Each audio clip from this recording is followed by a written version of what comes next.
अस्सलाम वालेकुम। मेरा नाम हिना नोमान है और मैं आज आप लोगों के लिए नया टॉपिक लेकर आई हूँ जो कि बहुत ज़्यादा मेंबर्स को डील करने में हमारे सामने आता है। वो टॉपिक और मसला, टॉपिक तो नहीं कह सकते, ये एक बहुत मेन मसला है कि हम इस्लामिक पॉइंट ऑफ व्यू से अगर देखें तो फ़रसाइज हलाल है या हराम है। और फिर बहुत सारे लीडर्स यहाँ पर आके कंफ्यूज हो जाते हैं कि आया फ़रसाइज हलाल है या हराम है। तो अब यहाँ पर जो है मैं आप लोगों को कुछ पॉइंट्स के थ्रू आप लोगों को गाइड करूँगी। मैं ज़्यादा डिटेल्स में नहीं जाती, मेन पॉइंट्स पे बात करती हूँ मैं, और उम्मीद है कि आप लोगों को वीडियो पसंद आएगी और पॉइंट्स भी क्लियर हो जाएंगे। तो मेरा सबसे पहला पॉइंट ये है कि लोग यहाँ पे कहते हैं कि फ़रसाइज में सूद है। सूद क्या होता है? सूद ये होता है कि आपने कोई ख़ास इन्वेस्टमेंट की और उसका जो आपको प्रॉफिट है वो आपको 100% पता हो कि आपको इतना ही मिलेगा। मतलब आपने 3700 अगर लगाए हैं तो आपको पता हो कि महीने के आपको इतना प्रॉफिट मिलना ही मिलना है। या आपने 1 लाख रुपए लगाया तो आपको पता हो कि आपको महीने का इतना प्रॉफिट मिलना ही मिलना है।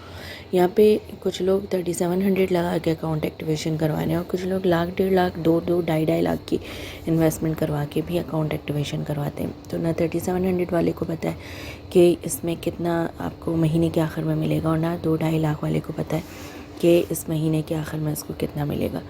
तो जो भी आपको प्रॉफिट मिलता है वो आपके काम के ऊपर और आपकी टीम के वर्क के ऊपर मिलता है।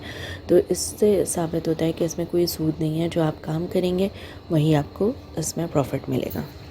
अच्छा, फिर दूसरे पॉइंट के ऊपर हम लोग आते हैं कि जो भी तिजारत जिसमें नफ़ा और नुकसान 50% हो वो हलाल तिजारत है। ठीक है, अब यहाँ पे फ़रसाइज पे आपको 2 सूरतों में जो है नफ़ा और नुकसान के चांसेस होते हैं। एक तो स्लॉट सिस्टम की सूरत में कि कुछ स्लॉट्स हमें जो है वो फुल अर्निंग देते हैं हमारे काम पे, और कुछ स्लॉट हमें जो है वो हमारे काम पे अर्निंग नहीं देते, वो मुनाफा जो है वो हमारे हाथ से निकल जाता है।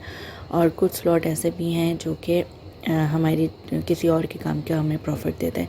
तो इस तरीके से आपके पास जो है वो स्लॉट सिस्टम की सूरत में नफ़ा और नुकसान मौजूद होता है। दूसरी चीज़ आपके पास डॉलर रेट के ऊपर होता है। जब डॉलर रेट हाई हुए होते हैं और अकाउंट एक्टिवेशन किसी ने करवाया, फिर डॉलर रेट नीचे आ गए तो आपको उस वक्त विड्रॉल जो है वो कम रेट में मिलता है, तो उस वक्त आपको नुकसान होता है। और जब कि डॉलर रेट कम हुए उस वक्त आपने अकाउंट एक्टिवेशन करवाया, स्लॉट्स ख़रीदे और फिर डॉलर रेट हाई हो गए तो उसका जो विड्रॉल मिलता है आपको डॉलर अच्छा मुनाफे के साथ मिलता है।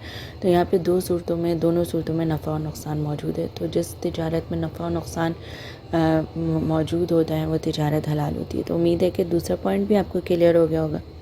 तीसरा पॉइंट ये होता है कि जिस तरीके से हम लोग फ़िक्स्ड प्रॉफिट, जैसे हमने एक अमाउंट लगाई और फ़िक्स प्रॉफिट उठाया तो वो एक इंटरेस्ट है। इसी तरह से फ़िक्स्ड इन्वेस्टमेंट से अनलिमिटेड प्रॉफिट उठाना भी सूद के ज़ुमरे में आता है। तो जैसे कि 3700 के साथ आपने अकाउंट एक्टिव करवाया और इसके बाद फिर आपको जैसे जैसे काम बढ़ता रहा आपने अपने मुनाफे से ही थोड़ा थोड़ा सा तिजारत को अपने वसी किया, उसमें आपने तिजारत में इन्वेस्टमेंट की, तो वो हलाल तिजारत है कि आपने तिजारत को वसी किया तो उससे जो मुनाफा आपका बढ़ा वो आपकी हलाल तिजारत में शामिल होती है। तो तीसरा जो पॉइंट है सूद का वो भी आपका क्लियर हो गया कि इसमें नहीं है सूद। ठीक है, अब चौथी बात आ जाती है हमारे पास कि क्रिप्टो करेंसी जो है वो आया हलाल है या हराम है।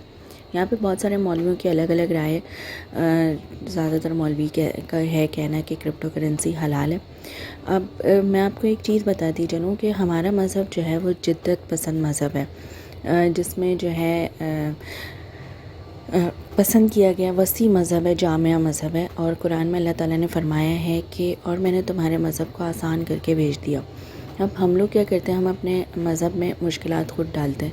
हमारे मज़हब में जब आज से हज़ारों साल पहले की बात है, जब हज़ूर सल्लल्लाहु अलैहि वसल्लम का दौर था तो तिजारत होती थी अनाज पे। फिर वक्त बदला, तिजारत सोना चांदी पे शुरू हुई, फिर कॉइन्स पे शुरू हुई, फिर रुपए पैसे पे शुरू हुई, फिर सोने पे शुरू हुई।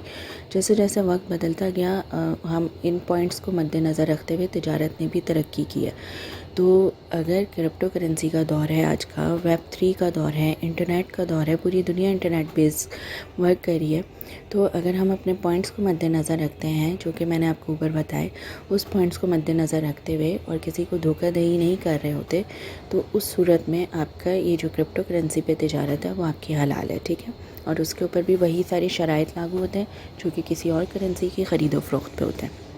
अच्छा, फिर इसके बाद आ जाता है लोगों का क्वेश्चन कि आपने जहाँ पैसा लगाया है वो किसी हराम काम में तो यूज़ नहीं हो रहा है, मतलब किसी वेपन्स में या किसी नशावर चीज़ में, और भी बहुत सारी चीज़ें।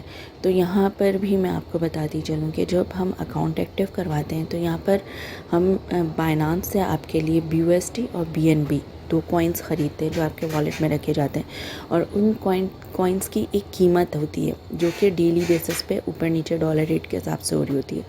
तो जो चीज़ आपके लिए ख़रीदी जा रही है बाइनांस से, वो आपके वॉलेट में रखी जा रही है, तो जो आपकी पेमेंट होती है उसके बदले में जो आप करते हैं वो बाइनांस पे एक्सचेंज पे जाती है और उसके ज़रिए कॉइन्स ख़रीदे जाते हैं। तो उस पेमेंट से या उन पैसों से मज़ीद कॉइन्स ही बनाए जाते हैं। तो यहाँ पर ये बात कहना कि हमारी जो इन्वेस्टमेंट है वो किधर जा रही है, तो यहाँ पर भी क्लियर हो जाता है कि जो इन्वेस्टमेंट है आपकी वो कॉइन्स की सूरत में कॉइन्स में ही लग रही है, ठीक है। अब यहाँ पे कुछ लोग हमारे पास ऐसे भी आते हैं जो कि कहते हैं कि आप लोग हराम काम करें क्योंकि आप कोई प्रोडक्ट नहीं बेच रहे, और जिसमें प्रोडक्ट नहीं होता वो हराम होता है। तो यहाँ पे हमारा जो प्रोडक्ट है वो BUSD है। BUSD इटसेल्फ अ प्रोडक्ट, और ये वर्चुअल प्रोडक्ट है, ये फ़िज़िकल प्रोडक्ट नहीं है, वर्चुअल प्रोडक्ट है जिसकी वर्थ है, जिसकी एक कीमत है, ठीक है, जिसकी हम मार्केटिंग करें। तो ये जो लोग कहते हैं कि आपका कोई प्रोडक्ट नहीं है, तो उनको भी आप लोग क्लियर करें कि हमारे यहाँ पे प्रोडक्ट जो है वो BUSD है। अच्छा, फिर कुछ लोग हमारे पास आते हैं कि नेटवर्क मार्केटिंग एक हलाल बिज़नेस नहीं है क्योंकि इसमें पैसिव इनकम आ रही है। पैसिव इनकम क्या होता है? पैसिव इनकम ये होता है कि एक वक्त के बाद आप काम ना करें, लेकिन आपके जो आपने जहाँ पे भी पैसा लगाया और वक्त लगाया वहाँ से आपको प्रॉफिट मिलना शुरू हो जाए, वो पैसिव इनकम कहलाती है। तो पैसिव इनकम तो हर जगह पे होती है ना। एक फैक्ट्री के मालिक ने पैसा लगाया किसी चीज़ में और उसने एक अच्छा वक्त दिया उसको, इसके बाद उसकी एक नीचे वर्कर्स की एक बड़ी टीम बन गई। तो उसके बाद जब उसका नाम हो गया, उसने मेहनत की थी उस फैक्ट्री के मालिक ने, तो उसको पैसिव इनकम आना शुरू हो गई, तो फिर वो पैसिव इनकम उस मालिक पे भी हराम होती है ना। इसी तरीके से स्कूल है, स्कूल के मालिक ने एक स्कूल खोला, उसमें हेड मास्टर रखा, उसमें टीचर्स रखे, और इसके बाद फिर स्टूडेंट्स आना शुरू हुए और उसके स्कूल का नाम हो गया। फिर एक वक्त आया कि उसने जो पैसा लगाया था उसको पूरा लग चुका, उसके पास आ गया, उसका मुनाफा मिलना शुरू हुआ, तो वो उसकी पैसिव इनकम है, ठीक है। अब यहाँ पर क्या स्कूल का पैसा फिर हराम हो जाता है। इसी तरह से और भी बहुत सारे कारोबार हैं जिसमें एक बंदे ने मेहनत करके पैसा लगाया और टाइम इन्वेस्ट किया, और उसके बाद फिर जब उसका कारोबार चल पड़ा हो तो उसके पास पैसिव इनकम आना शुरू हो जाती है। इसी तरीके से एक अपलाइन है, अपलाइन ने अपना टाइम इन्वेस्ट किया, अपना पैसा इन्वेस्ट किया, अपनी मेहनत से एक टीम बनाई, और जब टीम वर्क के वर्क से उसको पैसिव इनकम आना शुरू हुई तो वो हराम हो गई। तो यहाँ पर ये वाली चीज़ भी आपकी गलत हो जाती है कि नेटवर्क मार्केटिंग सिर्फ इसलिए हराम है कि इसमें पैसिव इनकम आ रहा है। इसी पॉइंट को आगे हम लेकर चलते हैं। कुछ लोग कहते हैं कि क्योंकि नेटवर्क मार्केटिंग पिरामिड स्कीम है और पिरामिड स्कीम की वजह से वो हराम है।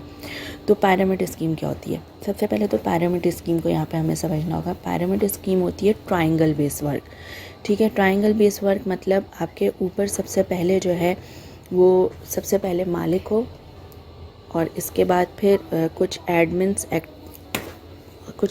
वगैरह हो, कुछ मैनेजर्स हों, और इसके बाद हार्ड वर्किंग स्टाफ हो। तो वो एक पिरामिड की सूरत हो जाती है, ठीक है। वो किसी भी फैक्ट्री, किसी भी स्कूल, किसी भी ऑफिसेज में इसी तरह पिरामिड स्कीम पे काम होता है। तो जो भी आपको कहता है कि फॉरसाइट में या नेटवर्क मार्केटिंग में पिरामिड स्कीम है, तो वहाँ पे उनको ये क्लियर करें कि पहले तो मुझे ये बताया जाए कि पिरामिड स्कीम क्या है, और अगर पिरामिड स्कीम के ही थ्रू सारे काम हो रहे हैं तो फिर नेटवर्क मार्केटिंग की ही पिरामिड स्कीम पे क्यों हराम और हलाल लागू होता है। तो अब यहाँ पे आपको उम्मीद है कि ये वाला सीन भी क्लियर हो गया होगा, पिरामिड स्कीम वाला। अब यहाँ पे मैं लास्ट आपको एक और बात करती हूँ, जो कि कुछ लोगों का कहना है कि फॉरसाइट FBR से रजिस्टर्ड है या नहीं है।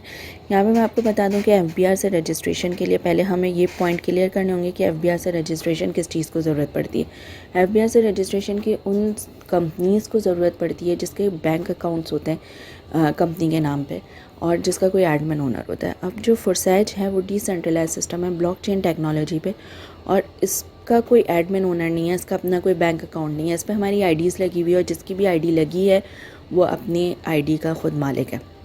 यहाँ पर FBR से रजिस्ट्रेशन किस चीज़ कौन करेगा जब यहाँ पे कंपनी का अपना कोई बैंक अकाउंट नहीं है, जब कोई एडमिन ओनर नहीं है। ये सिस्टम बेस्ड वर्क कर रहा है, ठीक है, सर्वर पे काम कर रहा है। जिस मुल्क में या जिस कंट्री में फॉरसैज को अलाउ नहीं है या किसी भी सिस्टम को अलाउ नहीं है, वहाँ के सर्वर पे बैंड लग जाता है और वो चीज़ उस जगह पर उस कंट्री में ये खुल ही नहीं सकती, VPN के थ्रू खोलनी पड़ती है। जैसे कि चाइना में फ़ेसबुक नहीं खुलता, तो पाकिस्तान में अलाउ है तभी यहाँ पे सर्वर काम करें फॉरसैज के, और जो है यहाँ पर आप बगैर VPN के फॉरसैज चला सकते हैं। तो ये बात क्लियर कर लें कि जो भी चीज़ ब्लॉकचेन टेक्नोलॉजी पे होती है, जिसके लिए जो डिसेंट्रलाइज होती हैं, उनको किसी FBR की ज़रूरत नहीं होती, उनको सिर्फ इंटरनेट की और लाइट की ज़रूरत होती है और उस कंट्री के सर्वर की ज़रूरत होती है जो उसको चलाने में मदद करता है। तो उम्मीद है कि आप लोगों को ये सारे पॉइंट्स क्लियर हो गए होंगे और इंशाल्लाह नेक्स्ट वीडियो में हम नए टॉपिक के साथ हाज़िर होंगे। जब तक के लिए अल्लाह हाफ़िज़।